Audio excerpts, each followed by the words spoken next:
본디오 빌라도에게 고난을 받으사 십자가에 못 박혀 죽으시고 장사한 지 사흘 만에 죽은 자 가운데서 다시 살아나시며 하늘에 오르사 전능하신 하나님 우편에 앉아 계시다가 저리로서 산 자와 죽은 자를 심판하러 오시리라.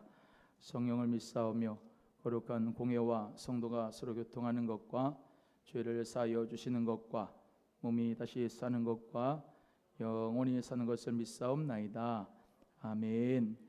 우리 169장 새 찬송가 182장 찬양하신 후에 김희수 권사님 기도해 주시겠습니다.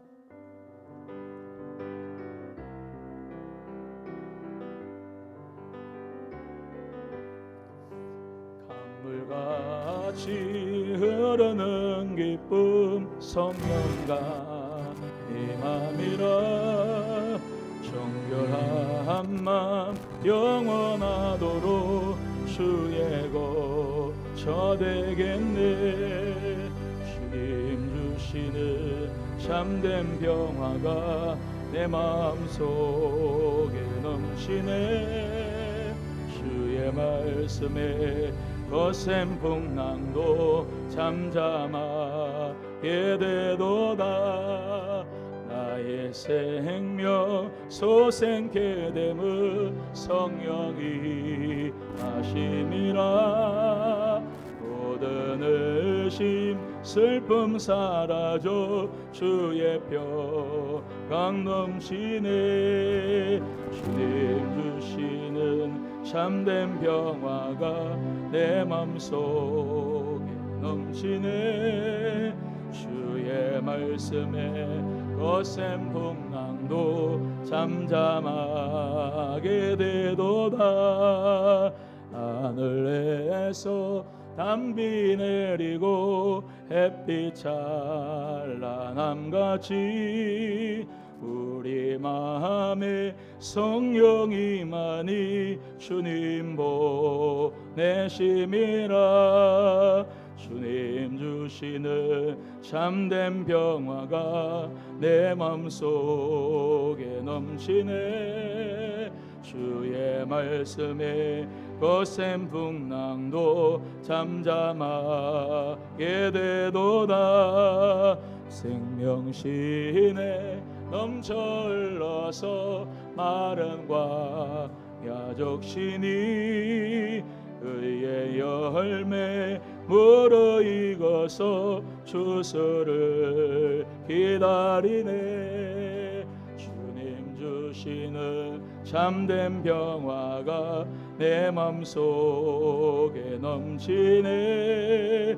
주의 말씀에 거센 풍랑도 잠잠하게 되도다. 놀라우신 주의 은혜로 주의 낯을 보겠네. 평화로운 안식처에서 영원토록 쉬겠네. 주님 주시는 참된 평화가 내 맘속에 넘치네. 주의 말씀에 거센 풍랑도 잠잠하게 되도다.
아멘. 아버지 감사합니다. 주께서 해주시고 성령을 쓰시고 주시옵시고 하나님을 주게 하옵소서.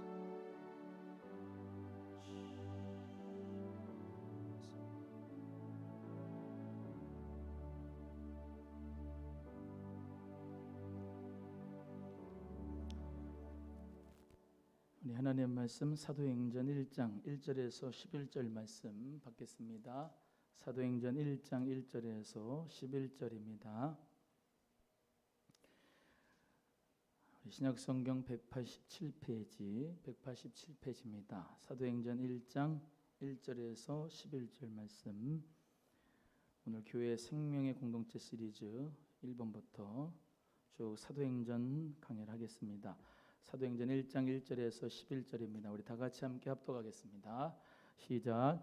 데오빌로여, 내가 먼저 쓴 글에는 무릇 예수의 행하시며 가르치시기를 시작하신부터 그의 택하신 사도들에게 성령으로 명하시고 승천하신 날까지의 일을 기록하였노라. 해 받으신 후에 또한 저희에게 확실한 많은 증거로 친히 사심을 나타내사 40일 동안 저희에게 보이시며 하나님 나라의 일을 말씀하시니라. 사도와 같이 모이사 저희에게 분부하여 가라사대 예루살렘을 떠나지 말고 내게 들은 바 아버지의 약속하신 것을 기다리라. 요한은 물로 세례를 베풀었으나 너희는 몇 날이 못되어 성령으로 세례를 받으리라 하셨느니라. 저희가 모였을 때에 예수께 묻자와 가로되 주께서 이스라엘 나라를 회복하심이 이때니까 하니 가라사대 때와 기한은 아버지께서 자기의 권한에 두셨으니 너희의 알 바 아니요 오직 성령이 너희에게 임하시면 너희가 권능을 받고 예루살렘과 온 유대와 사마리아와 땅 끝까지 이르러 내 증인이 되리라 하시니라. 이 말씀을 마치시고 저희 보는 데서 올리워 가시니 구름이 저를 가리워 보이지 않게 하더라. 올라가실 때에 제자들이 자세히 하늘을 쳐다보고 있는데 흰옷 입은 두 사람이 저희 곁에 서서 가로되 갈릴리 사람들아 어찌하여 서서 하늘을 쳐다보느냐. 너희 가운데서 하늘로 올리우신 이 예수는 하늘로 가심을 본 그대로 오시리라 하였느니라. 아멘. 할렐루야. 예수 그리스도의 은혜와 평강이 사랑하는 우리 성도님들 모두에게 충만하게 있기를 주의 이름으로 소원합니다. 오늘 사도행전 말씀 중심으로 해서 교회 이 생명의 공동체 시리즈에 대해서 하나님 말씀을 같이 나누겠습니다. 우리 모두가 정말로 오남 소망교회로 우리 예수님께서 부르셨는데 생명의 공동체가 될 수 있는 역사가 우리 교회에 있기를 간절히 바랍니다. 생명의 공동체. 이 봄에 이렇게 나무를 보고 꽃을 보면은 참 생명의 역사는 아주 강하다라는 것을 생각할 수가 있어요. 그 모진 비바람에도 겨울에 눈을 맞고서도 그 올라오는 밭에서 올라오는 냉이 보세요. 정말로 꽃이 피는 그 나무의 꽃을 보면 생명은 죽음을 이긴다. 아멘입니까? 생명은 죽음을 이긴다는 역사. 그래서 죽음이 생명을 못 이겨요. 생명이 죽음을 이겨요. 사망 권세 깨뜨리신 우리 예수님의 생명이 저와 여러분의 마음속에 있는 줄로 믿습니다. 그래서 이 생명의 역사가 불일 듯이 일어나는 우리 소망교회가 되기를 주님의 이름으로 간절히 소원합니다. 베드로 중심의 공동체가 1장부터 12장까지, 사도 바울 중심의 공동체가 13장부터 28장까지라고 인물로는 얘기할 수가 있습니다. 그래서 베드로는 영적인 지도자였고 사도 바울도 영적인 지도자였고 하나님은 영적인 지도자 혼자 교회를 세우거나 교회의 부흥의 역사를 이루게 하지 않으셨고 각 지역들마다 돕는 자, 협력자를 붙여주시고 후원자를 붙여주심으로 말미암아 그 교회가 하나님 역사 가운데 개척되고 또 부흥되고 성장하면서 계속해서 이 생명의 역사가 마치 누룩처럼 막 부풀어지는 역사로 하나님께서 생명의 역사를 주신 줄로 믿고 생명은 자라난다. 생명은 성숙한다. 아멘. 우리 소망교회가 34년이라고 하면은 34년에 맞는 생명의 열매를 맺어야 되겠습니까? 안 맺어야 되겠습니까? 맺어야 되겠죠. 생명의 공동체가 정말로 34년이라고 하는 연수에만 자랑하는 게 아니고 하나님 역사 가운데 생명의 꽃을 피우고 생명의 열매가 나타나고 성령의 열매가 나타나고 할렐루야, 빛의 열매가 나타날 수 있는 우리 생명의 공동체가 되기를 주의 이름으로 소원합니다. 이 사도행전은 의사 누가가 기록한 역사서입니다. 그래서 복음서, 역사서, 서신서 이렇게 쭉 있는데 계시록, 예언서, 이 사도행전은 뭐다? 역사서다. 역사서. 그래서 의사 누가는 이 사도 바울의 돕는 자, 협력자였습니다. 그래서 그 의사 누가가 먼저 데오빌로에게 먼저 쓴 글이 있어요. 1장 1절 다시 보겠습니다. 1장 1절 시작. 데오빌로요, 내가 먼저 쓴 글에는, 그랬죠? 데오빌로가 수신자예요. 수신자. 그래서 먼저 쓴 글, 데오빌로에게 먼저 쓴 글이 무슨 복음서일까요? 누가 복음. 누가가 두 번째 쓴 글이 뭘까요? 사도행전. 그렇습니다. 그래서 사도행전, 누가복음을 이 의사 누가가 기록을 했는데 성령의 감동으로 기록한 줄로 믿습니다. 그래서 누가가 썼지만은 성령의 감동으로 하나님 말씀은 율법의 1.1획도 변함없이 그대로 성취되고 오류가 없는 하나님 말씀으로 믿기를 바랍니다. 누가복음은 예수님의 지상생활의 교훈 등에 대해서 다루고 있지만 사도행전은 예수님의 이름으로 제자들이 일하고 사도들이 가르치고 생각한 바와 예수님의 생명을 계속해 나가는 교회에 대해서 기록하고 있습니다. 그래서 사도행전을 흔히들 뭐라 하느냐? 성령행전이다. 사도들이 가는 곳마다 표적들과 기적들이 나타나는데 사도들의 사람에게서부터 역사가 된 게 아니고 성령행전이다. 성령님께서 역사하셔서 놀라운 표적과 기적을 만들고 교회를 설립하게 만들고 부흥하는 역사 가운데 생명의 역사가 누구를 통하여? 성령의 역사로 이루어졌다. 그래서 하나님은 사람을 통해서 역사하시고 일하십니다. 근데 성령님의 역사가 우리 사람을 통해서 역사하시는 거예요. 그래서 우리 하나님은 영이시니까 글을 쓸 수가 있어요? 없어요? 없죠. 성령의 감동을 받은 하나님의 귀한 믿음의 선조들이 성령의 감동을 받아 누가복음과 사도행전을 기록했는데 이 데오빌로라고 하는 사람은 로마의 정치적인 고위 관료다 이렇게 생각할 수밖에 없습니다. 이 사람에 대해서는 특별히 크게 많이 나타난 부분이 성경에서는 없기 때문에 그냥 추측만 가능합니다. 데오빌로는 로마의 높은 행정관이 있었는데 그 사람에게 복음을 전하기 위하여 누가복음과 사도행전을 기록했다라고 하는 것이죠. 또한 이 사도행전에는 교회가 무엇인지 그리고 교회의 사명이 무엇인지를 확실하게 알 수 있는 게 이 사도행전입니다. 그러니까 교회가 뭐 하는 데야? 라고 궁금하면 사도행전을 펴서 읽어야 됩니다. 제가 늘 말씀드리지만 성경을 펴서 읽으셔야 돼. 제가 하는 설교만 듣지 마시고 제발 성경을 펴서 읽어요. 사도행전을 이 생명의 공동체 시리즈 할 때마다 여러분이 쭉 성경을 읽어보세요. 점심 먹고 사도행전 1장, 2장, 3장 5분이면 읽어요. 그러니까 성경을 쭉 읽으시는 가운데서 은혜가 있기를 주의 이름으로 축복합니다.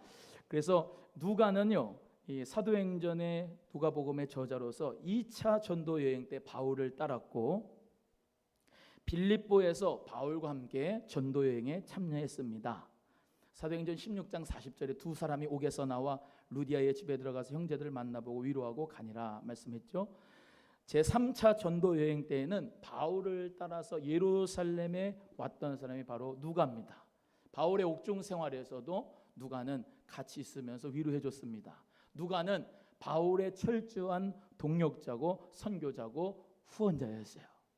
목사님 저는 의사가 아닌데요, 동역자 안 돼도 되죠? 그게 아니고 하나님 은혜 가운데 이 누가는 이 사도 바울이 사실은 하나님 앞에 몇 번 기도한 이 기도의 제목인데 육체의 가시가 있었습니다.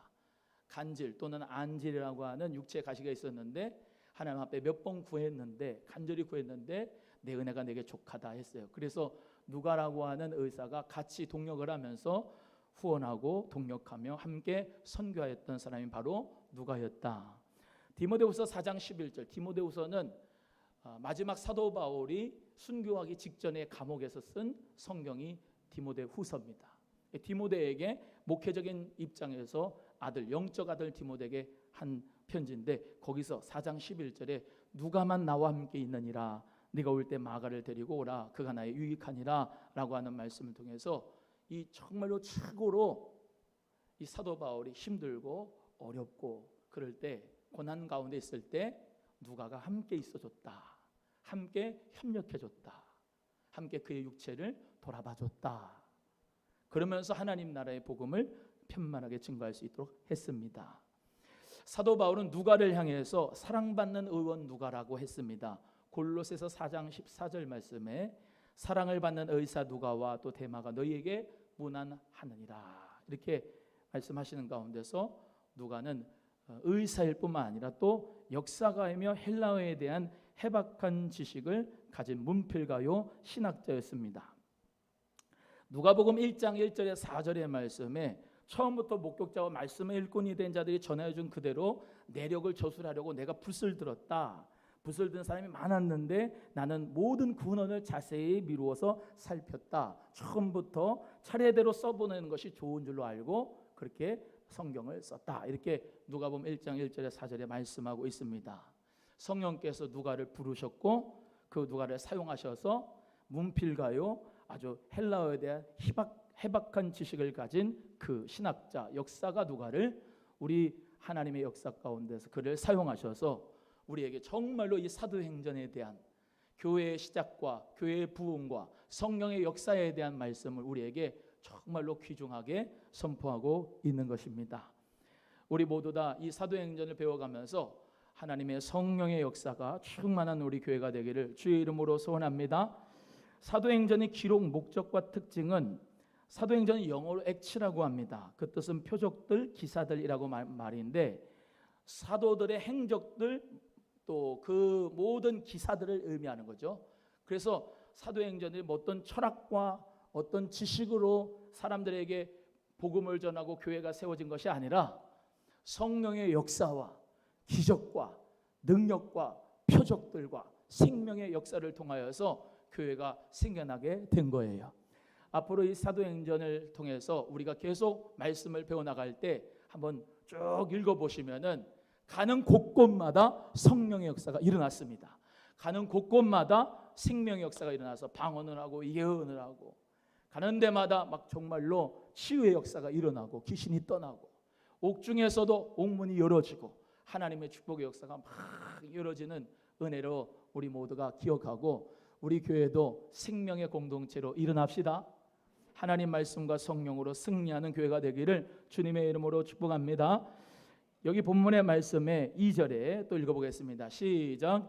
그의 택하신 사도들에게 성령으로 명하시고 승천하신 날까지의 일을 기록하였노라 그랬습니다. 사도들에게 성령으로 명하시고 승천하신 날까지의 일을 기록하였다. 사도행전 1장 1절에도 무릇 예수의 행하시며 가르치시기를 시작함부터 쭉 했기 때문에 사도행전에서는 설교가 많이 나옵니다. 설교가. 그래서 베드로의 설교 4편이 기록되어 있어요. 사도행전에. 사도행전 2장 14절에서 21절, 사도행전 3장 12절부터 26절, 사도행전 10장 34절에서 43절, 사도행전 15장 7절에서 11절, 베드로의 설교 4편이 있고 바울의 설교 6편이 있습니다. 사도행전 13장, 17장, 20장, 22장, 24장, 26장에 있고, 야고보의 설교도 한 편이 있어요. 사도행전 15장 13절에 21절, 스데반의 설교도 한 편이 있습니다. 사도행전 7장 2절에서 52절입니다. 이 사도들의 설교를 쭉 이제 앞으로 보시게 될 건데, 성경을 중심으로 해서 성령의 역사하심을 따라서 예수님이 성령으로 잉태되심과 예수님이 십자가에서 보혈의 피를 흘려주시고 구속하심과 예수님의 부활과 예수님의 재림과 승천, 그 성령의 역사와 능력을 나타낸 것이 바로 이 사도들의 설교였고, 사도들의 설교를 통해서 많은 사람들이 회개하고 많은 사람들이 구원을 받는 역사가 이루어지게 되었습니다. 그러니까 우리가 설교라고 하는 것을 이대복 목사가 설교를 잘하고 있느냐 못하고 있느냐 볼 때에 사도행전에서 나오는 설교를 통해서 여러분이 잘 아시고 또 여러분이 설교로 분별할 수 있다면 여기서 무엇을 전해야 되느냐, 이 강단에서 예수님의 성령의 잉태하심과 예수님의 우리를 위하여 십자가에서 못 박히신 십자가의 죽음과 예수님이 우리를 위해서 3일 만에 부활하신 역사와 예수님이 승천하시고 다시 오실 재림에 대한 복음을 전파해야 사도들이 행한 설교와 똑같은 맥락으로 설교를 하는 것이고 그 설교 가운데서 생명의 역사는 이루어지게 될 줄로 믿습니다. 그래서 우리 원로 목사님 때부터 지금까지 누구 철학자의 얘기나 어떤 도덕적 윤리적인 얘기보다도 말씀에서 말씀으로 설교하는 이유는 여기에 있습니다. 우리 하나님께서 여러분에게 하시고자 하는 말씀도 이 안에 다 들어있고, 아멘. 여러분이 생명을 얻어야 할 그 말씀도 이 생명의 말씀에 들어있기 때문에 여러분 우리 모두가 다 생명의 말씀으로 생명의 공동체의 역사가 일어나기 주의 이름으로 축복합니다. 사도의 가르침을 받아 사역자들이 또한 모든 공동체의 리더십들이 하나님 은혜 가운데 공동체를 운영해 나가는 가운데서 함께 목회자의 동력자가 되고 또 하나님의 영광을 드러내려면 어떻게 해야 된다? 하나님의 말씀을, 사도의 가르침을 받은 것을 그대로 같이 함께 그 줄과 맥락을 따라서 오직 예수 그리스도의 생명의 복음을 전해야 될 줄로 믿습니다. 옆에 분에게 생명의 복음을 전합시다. 시작. 우리 주 예수 그리스도의 생명의 복음, 하나님 나라의 천국의 복음, 하나님 나라의 복음을 전해야 돼요. 3절 또 읽겠습니다. 3절 시작. 해 받으신 후에 40일 동안 저에게 보이시며 하나님 나라의 일을 말씀하시니라. 해 받으신 후에 예수님이 십자가에서 돌아가신 후에 저희에게 많은 증거로 친히 사심을 나타내셨어요. 부활하셨습니다. 그 부활하셨는데 며칠 동안 있으셨다고요? 40일 동안. 40일 동안 계실 때 예수님께서 무엇을 하셨나요? 하나님 나라의 일을 말씀하셨다. 하나님 나라의 일을 말씀하셨다. 이해가 되시면 아멘. 우리 예수님께서 40일 동안 저희들에게 보여주셨는데 보인 사람들이 모든 사람들에게 보였나요? 아니면 예수님께서 사랑하시는 제자들에게 보이셨나요? 예수님이 사랑하시는 제자들에게 보이셨다 이 말입니다. 그래서 맨 처음에는 제가 부활절날 설교했죠. 막달라 마리아 그리고 다른 마리아에게 먼저 보이시고 두 번째 베드로에게 보이시고 글로바 그의 친구인 엠마오 제자들에게 두 제자에게 보이시고 도마가 빠진 12제자들에게 보이시고 제자들과 도마들 함께 예수님이 부활하신 모습을 보여주시고 500의 형제에게 부활하신 모습을 보여주시고 야고보에게 보여주시고 승천하시기 전 사도들에게 보여주시고 바울에게 보여주시고 할렐루야. 어떤 성경에 있는지는 저번 주 설교를 잘 보시고 또 이해하시면 되겠습니다. 예수 그리스도께서 부활하신 다음에 40일 동안 하나님 나라의 일을 말씀하셨다. 그래서 예수님께서 복음서에서 계속해서 하신 말씀의 주제가 뭐냐? 하나님 나라. 여러분이 잘 되고 잘 먹고 잘 살기 위하여서 주시는 복음이 아니고 하나님 나라에 대해서 우리 예수님께서 말씀하셨다고요. 보세요. 근데 하나님 나라가 먼저 하나님 나라가 우리 모두 믿어야 되는데 그 하나님 나라가 저기 멀리 있는 하나님 나라가 아니라 지금 현재 예수님이 하나님 나라가 되셔서 오셔서 귀신을 내쫓으신 거예요. 그래서 하나님의 나라가 밀려가니까 귀신이 떠나간 거예요. 하나님의 나라가 오니까 예수 그리스도가 오니까 눈먼 자가 보게 되는 거예요. 아멘. 못 듣는 자가 듣는 거예요. 안전뱅이가 일어나는 거예요. 가난한 자에게 복음이 들리는 거예요. 하나님 나라가 임하니까 그 역사가 현재적으로 일어나는 거예요. 그러니까 하나님의 나라는 여기 있다 저기 있다 임하는 게 아니고 너희 마음에 있는 너희 속에 있느냐. 할렐루야. 누가복음 17장 21절의 말씀대로 하나님의 나라는 내 속에 있다는 거예요. 내 속에. 그리고 우리가 가게 될 하나님의 나라, 종말적인 하나님의 나라는 요한계시록 22장 1절에서 5절의 말씀대로 거기 하나님 나라는 어린 양 되시는 그분이 성전의 등불이 되신다. 할렐루야. 그 영원한 천국의 나라, 그 종말의 하나님 나라는 아직 오지 않았어요. 그 하나님의 나라를 지금 여기 현재에서 우리 모두가 다 살고 있는 줄로 믿습니다.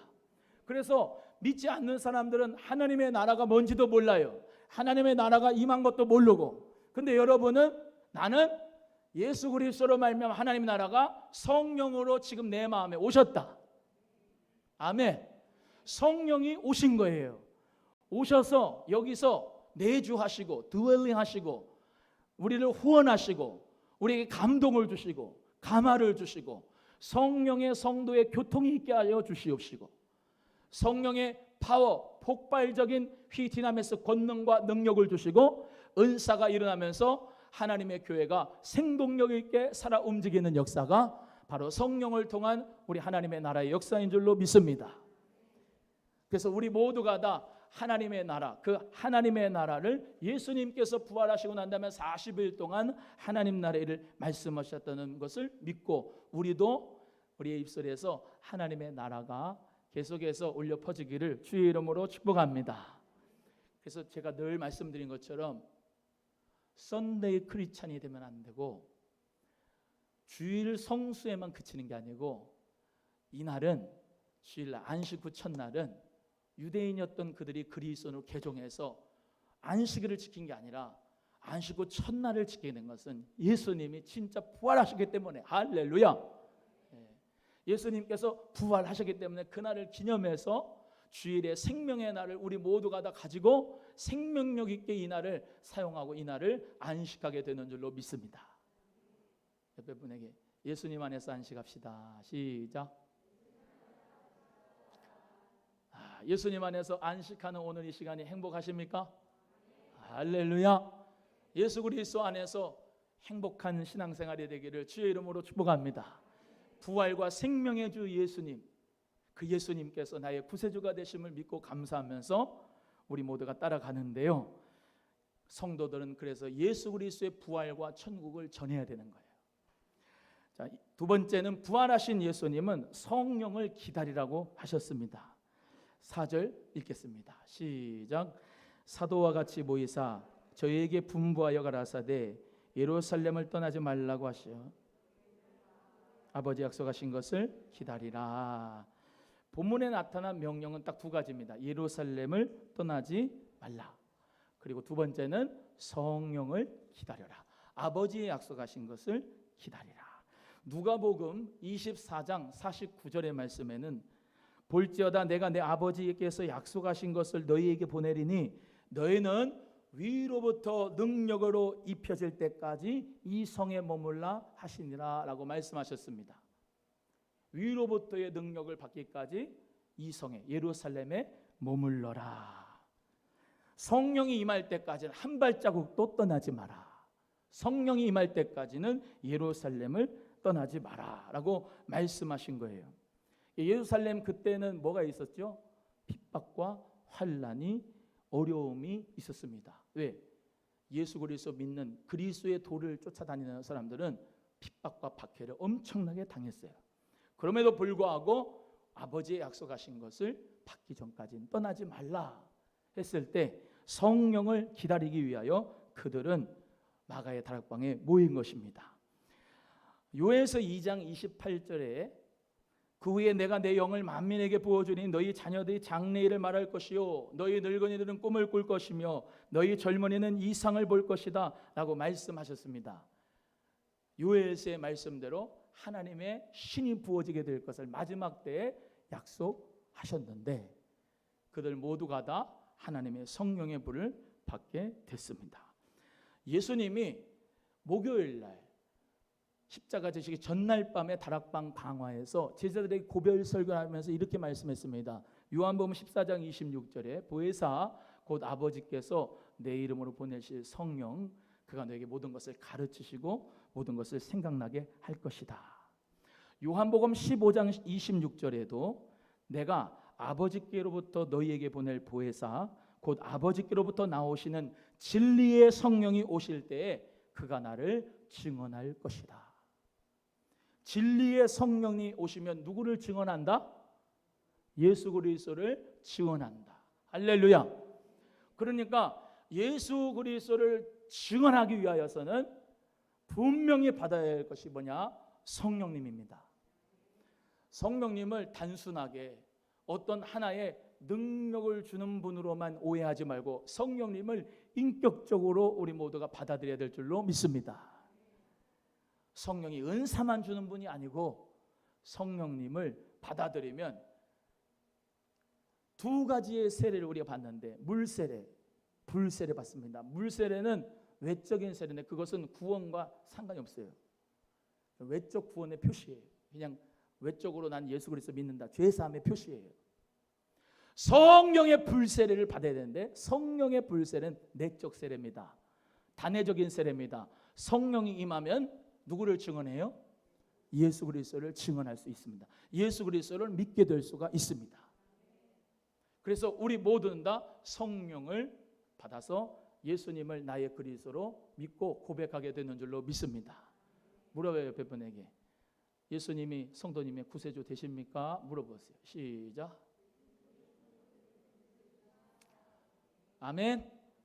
네, 아멘이라고 하는 분들은 성령으로 말미암아 함께 하신 거예요. 성령님이. 그게 불세례라니까요. 방언받는 게 불세례가 아니라고요. 성령을 받은 사람은 예수를 그리스도라고 고백하는 역사가 있게 됩니다. 그런데 중요한 게 있어요. 이 당시에 예수 그리스도를 믿는다고 하는 것은 목숨을 내놓고 믿는 거예요. 지금 딱 공산주의자가 와가지고 이대봉 목사 너 예수 안 믿는다 그러면 살려줄게. 그런 지금 환경 가운데서 예수 그리스도를 나는 믿습니다라고 하는 고백은 누가 주신 거라고요? 성령님이 주신 거다 이 말이에요.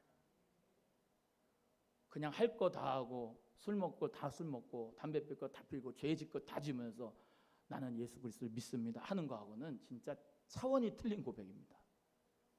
여러분 예수 그리스도 우리 믿음 가운데 진짜 성령을 받은 하나님의 자녀로서 우리 모두 다 정말로 성령의 세례를 받기를 주의 이름으로 축복합니다.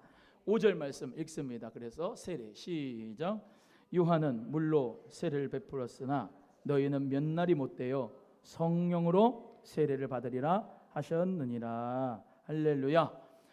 성령의 세례를 받으리라. 요한은 무슨 세례를 줬죠? 세례 요한은 물로 세례를 줬어요. 물로. 말라기 이후에 선지자가 없었어요. 신약 구약의 중간기를 신구약 중간기라고 하는데 그때 당시는 하나님의 계시, 하나님의 어떤 선지자를 통하여 하나님 말씀의 역사가 캄캄했다. 중간기. 그런데 예수님 앞서서 6개월 전에 회개하라 천국이 가까웠다 선포하면서 회개하는 사람을 요단강에서 물로 세례를 준 사람이 있는데 그 사람이 침례 요한, 세례 요한입니다. 요한의 세례만 알았습니다. 회개하는 마음으로. 그런데 우리 예수님께서 뭐라고 말씀하세요? 성령의 세례를 받아라. 할렐루야. 성령의 불세례를 받아라. 성령의 불세례를 받아야 교회가 돼요. 성령의 불세례가 없이 교회가 될 수가 없어요. 성령의 불세례가 와야 교회가 시작이 되는 거예요. 34년 전부터 성령의 역사가 있었던 우리 교회에 여기서 성령이 떠나시면 교회라고 하는 코딱지는 있어도 아무것도 안 돼요. 성령님이 계속 머무르셔서 영원토록 거해 주셔야 우리는 교회인 줄로 믿습니다. 그래서 성령의 세례는 단회적이지만 성령의 충만함은 계속 받고 지속적으로 받아야 됩니다. 아멘. 또 말씀드립니다.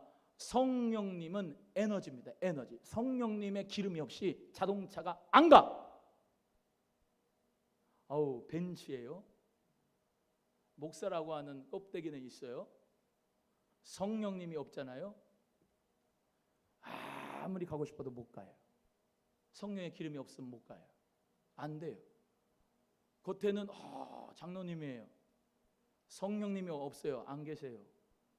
껍데기 벤츠 뭐 폭스바겐 아무리 좋은 차라도 성령님이 당겨주지 않으면 못 가는 거예요. 성령의 기름이 없으면 못 가는 거라 이 말입니다. 우리 모두가 다 성령의 충만함은 계속 받아야 돼요. 예배분에게 성령의 충만함을 계속 받읍시다. 시작. 그래서 예배가 중요한 거예요. 예배가. 그래서 기도가 중요한 거고요. 할렐루야. 어디서 성령을 받아요? 그냥 길 가다가 성령의 충만함을 받아요?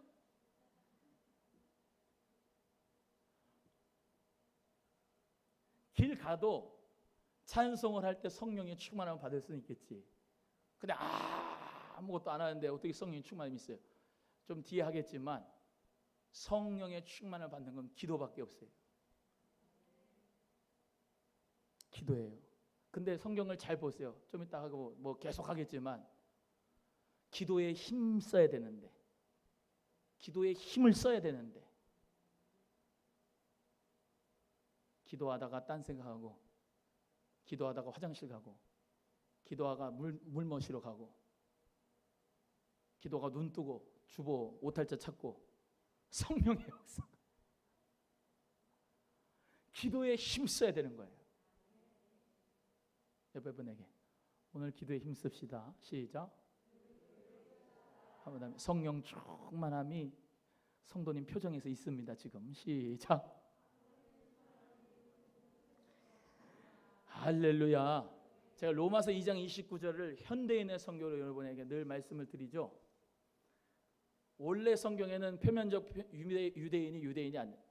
표면적 유대인이 아니고 이면적 유대인이다 이 말인데, 현대인의 성경은 이렇게 되어 있습니다. 마음의 참된 변화를 받은 사람이야 참 유대인이며, 기록된 율법이 아닌 성령님의 마음의 할례가 진정한 할례입니다. 이런 사람은 칭찬을 사람에게서 받는 것이 아니라 하나님에게서 받습니다. 할렐루야. 그러니까 유대인이라고 성령 받아서 하나님 나라 들어간 게 아니고, 마음에 구약의 할례를 받아야 구원받는 게 아니고, 마음에 뭘 받아야? 성령의 할례, 뒤집어짐이 있어야, 그래야 참된 유대인입니다 라고 말씀하고 있는 겁니다. 성령의 불세를 받아야 교회가 시작됩니다. 생명력 있는 교회가 되려면 성령님이 운행하셔야 됩니다. 예수 그리스도의 복음의 전파라고 해서 나 전도하기 원합니다. 최고의 전도의 준비는 성령 충만입니다. 교회란 주는 그리스도시요 살아계신 하나님의 아들이라고 고백하는 거룩한 모임인데요. 그 모임 가운데서 우리 모두가 다 어떻게 해요? 인간의 모임이나 통아리가 아니라 생명력 있는 공동체, 성령을 기다리는 공동체, 하나님의 나라를 전하는 공동체가 되될 줄로 믿습니다. 모든 성도들이여 성령을 받읍시다. 따라합니다. 성령을 기다립니다. 할렐루야. 성령을 기다립니다. 그것이 우스운 일 같지만 아니요. 성령을 기다리고 성령을 받으면 희한하게 생명력 있는 교회로서, 생명의 공동체로서 시작될 수가 있습니다. 우리 모두 다 생명의 공동체로 출발하고, 생명의 공동체로 진행하고, 생명의 공동체로 마무리하는 교회가 성령으로 이루어지기를 주의 이름으로 축원합니다. 기도하겠습니다. 하나님 아버지 감사합니다. 교회는 생명의 공동체입니다. 하나님 오늘 말씀대로 우리 모두가 다 하나님 나라의 복음을 전하는 자 되기 위하여 성령을 기다립니다. 아버지 약속하신 것을 기다립니다. 성령의 충만함을 받는 성도님들 되게 하여 주옵시고, 하나님 은혜 가운데 오늘도 성령의 행전의 역사가 우리를 통하여서도 이루어지도록 역사하여 주시옵소서. 부활의 생명력 있는 공동체 우리 소망교회가 될 줄로 믿고 간절히 예수 그리스도의 이름으로 기도드립니다. 아멘.